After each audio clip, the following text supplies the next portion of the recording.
कुशेश्वर स्थान। अगर मान लीजिए कि कन्हैया भेलारी वहां से कैंडिडेट हो, अरे दुआरा पर खाड़ बा भेलरिया केवड़िया खोले बाबा। दुर्लभ प्रजाति के नेता 1 महीना प्रवास पर रहे, लेकिन मुख्य जो लड़ाई है, जो बातें छन करके वहां से आ रही है, वह 2 ही में है। एनडीए के जो कैंडिडेट हैं अमन भूषण हजारी और राजद के जो प्रत्याशी हैं गणेश भारती, कि वहां टोटल वोट जो है 2,57,000 के आसपास वोटर्स हैं। 1,36,461 वोट तुरंत दस्ता बताया, उसमें राजद को 100%। जात अभात बिहार के आदमी के बड़ी निकला गया है। जात काम करेला लेकिन बहुत ज्यादा नहीं काम करता है, दिस इज फैक्ट। पासवान जो है यहाँ के, वो हेलीकॉप्टर में दे रहे थे जो उन्होंने बताया, लेकिन 3 बजे के बाद ये हुआ कि नहीं, ललटेन में दीजिए। कहीं से मैसेज आता है बर्बाद नहीं करना है, हम जीतने के लिए खड़ा नहीं हुए हैं, हम किसी को हराने के लिए खड़ा हुए हैं, और अगर मामला गड़बड़ हो जाएगा तो बहुत कुछ गड़बड़ हो जाएगा। इसलिए अब आप लोग ललटेन की तरफ बढ़िए। नमस्कार, न्यूज हाट में आपका स्वागत है। मैं कन्हैया भेलारी। कुशेश्वर स्थान, कल हमने बताया था आपको तारापुर के बारे में। तारापुर, आज कुशेश्वर स्थान। अगर मान लीजिए कि कन्हैया भेलारी वहां से कैंडिडेट होते ऐसा ही मैंने, चूंकि हम लोग का तो न्यूज़ रीडिंग जो होता है अद्भुत तरीके से होता है, अलग तरीके होता है। यही न्यूज़ हाट की विशेषता है, तब ना आप लोग देखते हैं, सुनते हैं, पसंद करते हैं। और हम एज ए कैंडिडेट बाबा कुशेश्वर नाथ के दरबार में जाते हैं। वही ना है मशहूर, भगवान शिव, देवों के देव महादेव, वह मंदिर है जिसको मिथिला का समझिए कि वो एक तरह से बहुत बड़ा धाम माना जाता है उसको, मिथिला का। अब तो हर जगह से लोग जाते हैं। तो मैं क्या गीत गाता है थोड़ा, अरे दुआरा पर खाड़ बा भेलरिया केवड़िया खोले बाबा, खोले बाबा, खोले बाबा। अरे दुआरा पर खाड़ बा भेलरिया दुआरिया खोले बाबा। ये मैं गाता। इसी तरह सारे कैंडिडेट जो है, 8 कैंडिडेट हैं वहाँ, और यही जाकर के दरबार में अपना लगा रहे होंगे। हमारा लेखा कस के ना गावती हन, धीरे धीरे गावती हन, मन में गावती हन, लेकिन तब बा कि वह 8 कैंडिडेट में बाबा के आँख केकरा पर खुली, केकरा के आशीर्वाद मिली आ केकरा के ना मिली, ये तो काल पता चली। लेकिन विश्लेषण तो करिए ना सकनी आज, ऊपर तो कोनो रोक बाना, ये समझ लीजिए, ऊपर कौन रोक नहीं गए। तो कुशेश्वर स्थान 14,000 वर्ग हेक्टेयर में उजा झील बा, बहुत खूबसूरत प्राकृतिक, एक नंबर के देखिए। और वहाँ दुर्लभ प्रजाति की पंछियाँ 3 महीना प्रवास पर रहती हैं, ये जान लीजिए। लेकिन चुनावी साल में दुर्लभ प्रजाति के नेता 1 महीना प्रवास पर रहे अपने अपने कैंडिडेट्स को जिताने के लिए। अब देखिए कौन जीतता है और कौन हारता है। लेकिन मुख्य जो लड़ाई है, जो बातें छन करके वहां से आ रही है, वह 2 ही में है। एनडीए के जो कैंडिडेट हैं अमन भूषण हजारी और राजद के जो प्रत्याशी हैं गणेश भारती। त्रिकोणात्मक लड़ाई बनाने के लिए अतिरेक कुमार भी हैं और अंजू देवी भी हैं जो हेलीकॉप्टर लेकर के चुनाव चिन्ह जंगी मैदान में है। तो थोड़ा बता दें, वहाँ वो सिंघिया से निकल करके वह सीट जो है वो बना था 2009 में, चूँकि परिसीमन हुआ था, लेकिन पहला चुनाव 2010 में हुआ और 2010 और 2015 और 2020 में तीनों बार वहाँ से शशि भूषण हजारी जीते, लेकिन भगवान ने उनको अपने पास बहुत पहले बुला लिया।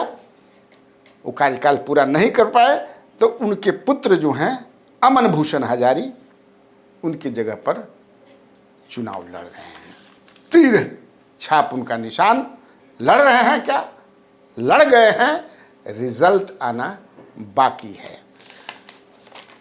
अब हम थोड़ा सा बताते हैं वहाँ के बारे में, कुशेश्वर स्थान के, कि वहाँ टोटल वोट जो है 2,57,000 के आसपास वोटर्स हैं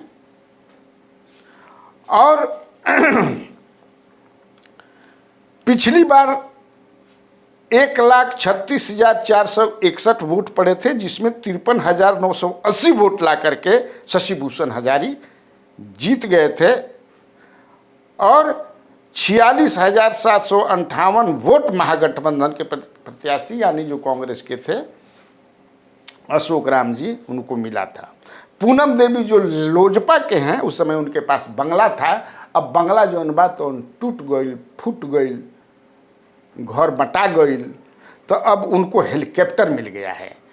तो हेलीकॉप्टर को मिला था, उस समय बंगला था 13,362। ये इस बार वहाँ 49% वोटिंग हुआ है, पिछली बार वहाँ पर 54-55% वोटिंग हुआ है, यानी कि 6% गिर गई बा वोटिंग परसेंटेज, 6% गिरल बा। तो एकरा केकरा के लाभ मिली ई तो बाबा कुशेश्वर नाथ ही जानत हुई, लेकिन विश्लेषण तो करिए सकता जाए।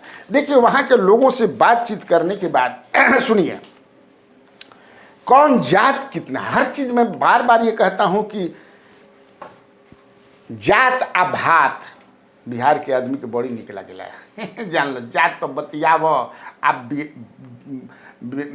भात खा के आ सुत जाओ, माड़ भात खा लो, चाहे दाल भात चोखा खा लो या दाल भात भुनिया खा लो, भात से बड़ा प्रेम है, समझिए कैसे नहीं तो सब बतिए अफसर बतिए छुट्टी के दिन क्या करता है, मतलब छोड़ा ना दाल भात चोखा खा के सुतल बने, बहुत ये मशहूर है। तब भात जात, ऐसे हम जात से शुरू करते हैं।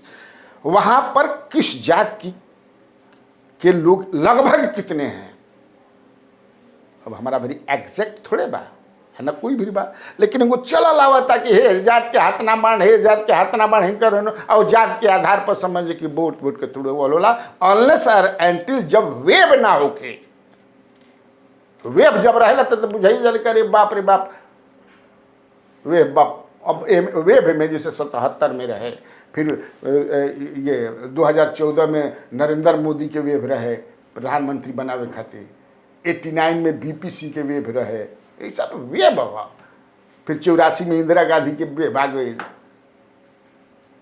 है ना। तो बिना वेब के जात पर खाली बात होला, वहू में जात काम करेला लेकिन बहुत ज़्यादा नहीं काम करता है, दिस इज फैक्ट। यादव जात के लोग हैं 40,000, यादव समाज के लोग हैं 40,000, जो हमको वहाँ से हमारा डुबंत दस्ता बताया, उसमें राजद को 100%, मुस्लिम लगभग 25,000, यादव ये 100%, मुसहर लगभग 22-24, कोई कहता कोई 25 कहता, 100%। जो हमको भाई ना है वो जान लीजिए, ये आपको जो है। और बताने वाले ने बताया कि इन तीनों जातियों का वोटिंग जो है 55-56% हुआ है। जान लीजिए, इन दोनों जातियों का एग्रेसिव तरीके से, ये समझ लीजिए। पासवान लगभग 25-26 हजार वो भी हैं, कोई 30 हजार भी कहता है, तो उसमें 50% हेलीकॉप्टर को गया है। आप नोट करते जाए, कागज, कलम, कटपेंसिल या मोबाइल, अगर जरा यहाँ कुछ ना हो तो स्लेट और पेंसिल भी लेकर लिख सकते जा, है ना। अशोक राम जो हैं, उनके समाज के लोग जो हैं लगभग ये लोग भी हैं 10,000 के आसपास, ये कांग्रेस को वोट गया है। ब्राह्मण भी 20,000 हैं, 90% तीर को गया है और 10% कांग्रेस को गया है, लालटेन को नहीं गया है। जो बात हमको जो पता चला है, चौपाल जो हैं वो भी 18,000 के आसपास हैं। आधा जोगी में गया है, योगी चौपाल एक हैं, समझिए, आधा, और आधा तीर में गया है। अब गिनते रहिएगा, है ना। इसके बाद बनिया हैं, बनिया उसमें 100% गया है तीर को। कुर्मी 20,000 के आसपास है, 100% तीर को। चलिए गिनते रहिए। मलाह 20% हैं, 70% तीर में, 20% कांग्रेस में, 10% राजद में। राजपूत 10,000 हैं, कोई 8,000 कहता है, कोई 10,000 कहता है। तो इसमें से 70% तीर को गया है और 30% टूटने का ये कारण है कि फ्रेंड्स ऑफ आनंद मोहन के लोग वहां, एक है ना बनाया ना, फ्रेंड्स या फैंस ऑफ आनंद मोहन, ये लोग काफ़ी एक्टिव रहे और ख़ास तौर से राजपूतों के गांव में। और जो सहरसा जेल में इनके जहाँ रहते हैं वहाँ छापा पड़ा, मोबाइल रहे कि ना रहे, अभी कहता कि झूठो का नहीं फंसौले बारसन, सरकार कहती है कि ना मिलल बा, सरकार का एडमिनिस्ट्रेशन। अब जौन भी बात एखन एकर प्रभाव ओहिजा भी पड़ल। अदरवाइज ये टोटल वोट जो है तीर को जा रहा था, लेकिन अरे वो तो बतौलन कि ढेर कटल बा, लेकिन हम अपना से भाई समर्थक तो ज़्यादा ना बताएंगे, लेकिन 30% कटल बा। आप समझ लीजिए, ये आप लिख लीजिएगा दिमाग में, यही वोट वहाँ पर है और इसी तरह हुआ है। अब चलिए पचपनिया, बिना पचपनिया के समझे किसे, आप कैसे कहिएगा कि क्या हुआ। पचपनिया का वोट है लगभग 50,000, आप बताने वाले बताया। और इस पचपनिया में 70% वोट गया है तीर को और 30% वोट गया है लालटेन को। वह जो बता रहा है, जो लोग वहां के बताए, जो हमारे डुबन जस्ता है, जो बड़ी वहां की राजनीति को बहुत बढ़िया से समझते हैं, खूब बढ़िया से राजनीति को समझते हैं, डंडी नहीं मारते हैं जब वो विश्लेषण करते हैं और हमको बताते हैं कि माई जो मतलब राजद का जो कोर वोट है वो 55-56% और इनका जो है 47% वोटिंग हुआ है। अब इससे आप समझिएगा क्या है। कांग्रेस यहां एनडीए को नुकसान पहुंचाई है, उन्होंने ये भी बताया। अगर कांग्रेस खड़ा नहीं हुई होती, अगर कांग्रेस वहां कैंडिडेट नहीं रखती, नहीं देती, तो वो बीजेपी को वो जनता दल यू को वोट जाता। हमारा सोर्स जो है, जो ये बताए हैं। अब चलिए आगे चलते हैं, सब चीज बताना पड़ता है ना, ऐसे ही नहीं से समझे किसे। अब चलिए एक छोटा सा उदाहरण उन्होंने बताया कि देखिए पासवान का हम पूछे कि आप बोलते हैं महाराज पासवान का वोट कट गया, शशि भूषण हजारी जो है, महेश्वर हजारी वहीं के है, तो उन्होंने ईमानदारी से कहा कि हम लोगों ने उतना एक्टिव महेश्वर हजारी को नहीं देखा जितना वो रहते हैं, पता नहीं क्या बात है, ये उन्होंने बताया। हो सकता है कि उन पर गलत इंफॉर्मेशन हो। महेश्वर हजारी एक्टिव हो, दिखाई नहीं पड़ते इसलिए कि संवैधानिक पद पर है। वो संवैधानिक पद पर रहा हुआ व्यक्ति चुनाव प्रचार नहीं कर सकता है। हमारे सोर्स महोदय ये बात समझ लीजिए। जेडीयू के हैं वो, नीतीश कुमार उनको मानते हैं तो क्यों ऐसा वो काम करेंगे। खैर बाद में इस पर बतियाएंगे, समझ ना। एक लोहनी गांव है बिरौल प्रखंड में, लोहनी पासवानों की बस्ती है। उन्होंने बताया मुझे कि बूथ नंबर 8 और 9 है यहाँ। अब देख लीजिएगा कि क्या है।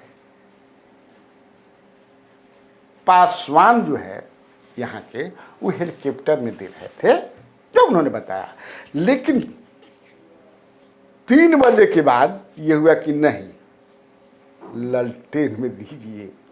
कहीं से मैसेज आता है, बर्बाद नहीं करना है, हम जीतने के लिए खड़ा नहीं हुए हैं, हम किसी को हराने के लिए खड़ा हुए हैं। और अगर मामला गड़बड़ हो जाएगा तो बहुत कुछ गड़बड़ हो जाएगा, इसलिए अब आप लोग ललटेन की तरफ बढ़िए। तो यहाँ एक जगह का उन्होंने उदाहरण दिया और बताया कि इस तरह से तो कई जगह भी हुआ होगा। अब समझिए, इस बार के चुनाव में जो मुद्दा था वहाँ, वो 2 ही मुद्दा था, बाढ़ और सड़क। बाढ़ से आज भी लोग वहाँ बहुत बेहाल हैं, सड़कें भी अच्छी नहीं हैं। यह जो है बहुत बड़ा। और एक बात उन्होंने और बताया, देखिए ईमानदारी से बताया उन्होंने कि बीजेपी को यहाँ पूछ ही नहीं रहे थे जो प्रभारी बनाए गए थे, जो मंत्री हैं पानी मंत्री। अब बताने वाला हमको बीजेपी ही का एक बहुत बड़ा नेता ने बताया, उसी एरिया के हैं। हम लोग को तो पूछ ही नहीं रहे थे। उसका मुख्य कारण यह था कि अगर हम अकेले जिता देते हैं और जीतना ही है तो श्रेय केवल हमको आएगा और मैं मिथिला का ब्राह्मण नंबर 1 नेता बन जाऊंगा। इसी फेरा में समझिए कि, और हम लोग देख रहे थे, सूंघ रहे थे, खबरें मिल रही थी कि गई भैंस पानी में अभी पारी। इसी बीच आरसीपी का वहां कार्यक्रम होता है, केंद्रीय इस्पात मंत्री आरसीपी सिंह, और हम लोगों ने अपनी बात को आरसीपी से कहा कि यह है मामला गड़बड़ है, मामला गड़बड़ है। तब आरसीपी इनिशिएटिव लेते हैं और जम करके वो प्रचार भी करते हैं। और इनिशिएटिव क्या लेते हैं कि भाजपा के लोगों से संपर्क करके और अपने भी दल के कि ये क्या हो रहा है, बीजेपी के लोगों को रोका गया है, क्यों। इसके बाद एक्टिव मोड में आते हैं दरभंगा के एमपी जो हैं गोपाल जी ठाकुर। और गोपाल जी ठाकुर आप जानते हैं जैसे प्रचार वो करते हैं, लोगों के बीच में पॉपुलर भी हैं, और वो मोटरसाइकिल और साइकिल पर बैठ करके गांव-गांव, घर-घर में प्रचार करते हैं। तब वहां गति आई है। इसीलिए वह लड़ाई जो है एक तरफा जा रहा था, वह लड़ाई एक तरफा हो रहा था ललटेन के पक्ष में। लेकिन आरसीपी सिंह के पास उन्होंने संज्ञान में लिया इसको, और फिर गोपाल जी ठाकुर को लगाया गया। और गोपाल जी ठाकुर के चलते बीजेपी के बहुत सारे कार्यकर्ता है। और इसके बाद जो है मामला टक्कर का हो। और मैंने परसों चौथा कहता नहीं कि मामला 20 अब 21:15 के बाद एकदम 25 एकदम नहीं हमला है, बहुत तगड़ा। कोई सुड़ुक से निकल जाई, कोई हार जाए। तो चलिए, आज हमने वादा को निभाया और बताया। फिर कल हम लोग मिलेंगे। और धनतेरस का आप सभी लोगों को कल जो है, धन तो है ये निखे तो तेरस का मनावल जाइए हैं। धन रहेला तब न तेरस मनी। लेकिन चलिए, यही में कुछ न तो एगो जस्ता के चमचे खरीदाई। नमस्कार। 1956 में एन कॉलेज की स्थापना बिहार के पूर्व वित्त मंत्री अनुग्रह नारायण सिंह के नाम पर की गई थी। एएन कॉलेज ने अब तक 3 बार ए ग्रेड प्राप्त किया। साइंस स्ट्रीम में हमें इंडिया टुडे रैंकिंग में पिछले साल और इस साल लगातार प्रथम स्थान आया। यह अपने आप में एएन कॉलेज की गरिमा और प्रतिष्ठा की कहानी बताता है। इसके लिए हमारे शिक्षकों ने और छात्रों ने अथक प्रयास करके महाविद्यालय की प्रतिष्ठा को बढ़ाने का जो काम किया है अपने आप में अभूतपूर्व है। कम समय में एएन कॉलेज ने जो ऊंचाई प्राप्त की है शायद वह किसी इंस्टीट्यूशन को पूरे देश में नहीं मिला है। यह हमारे लिए गौरव की बात है कि हमने गरीबों को कम पैसे में शिक्षा देने का जो काम किया है वो अपने आप में अनुकरणीय है।